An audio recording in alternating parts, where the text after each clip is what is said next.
অপরাধে রাশ টানতে গত বছর 1 সেপ্টেম্বর থেকে কলকাতা পুলিশের আওতায় আনা হয় 17টি অতিরিক্ত থানা। কিন্তু সেই উদ্যোগ সত্ত্বেও এই এলাকায় দুষ্কৃতী দাপট নিয়ন্ত্রণে আসেনি বলে অভিযোগ। পুলিশের বক্তব্য, আগে কলকাতা পুলিশের হাতে ছিল 48টি থানা, আর সেই থানার আওতায় ছিল 102 বর্গ কিলোমিটার এলাকা। অন্যদিকে নতুন 17টি থানা এলাকা প্রায় 100 বর্গ কিলোমিটার।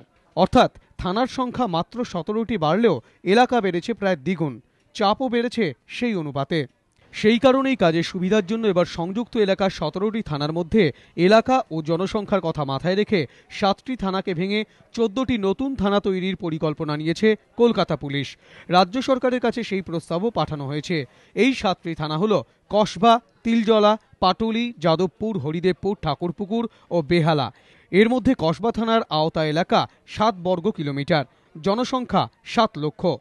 কসবা থানাকে ভেঙে নতুন রাজডাঙ্গা বা ইস্ট কলকাতা টাউনশিপ থানা তৈরির পরিকল্পনা করা হয়েছে। তিলজলা থানার এলাকা 17 বর্গ কিলোমিটার, জনসংখ্যা প্রায় 12 লক্ষ। এই থানাকে ভেঙে নতুন আনন্দনগর থানা তৈরির পরিকল্পনা করা হয়েছে। পাটুলি থানার এলাকা 10 বর্গ কিলোমিটার, জনসংখ্যা 6 লক্ষ। এর মধ্যে বাঘাযতীন ও সংলগ্ন এলাকা নিয়ে নতুন বাঘাযতীন থানা তৈরির পরিকল্পনা। যাদবপুর থানা এলাকা 5.5 বর্গ কিলোমিটার, জনসংখ্যা 7.5 লক্ষ। এর মধ্যে গলফ গ্রিন সংলগ্ন এলাকা নিয়ে নতুন গাঙ্গুলি বাগান থানা তৈরির পরিকল্পনা। হরিদেবপুর থানার এলাকা 17 বর্গ কিলোমিটার, জনসংখ্যা 5 লক্ষের বেশি।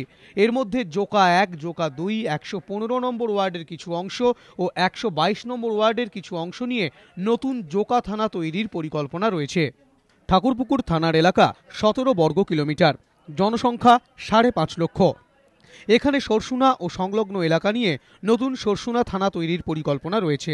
বেহালা থানার এলাকা 12.5 বর্গ কিলোমিটার, জনসংখ্যা 6 লক্ষ। এই থানাকে ভেঙে নতুন দক্ষিণ বেহালা থানা তৈরির পরিকল্পনা রয়েছে।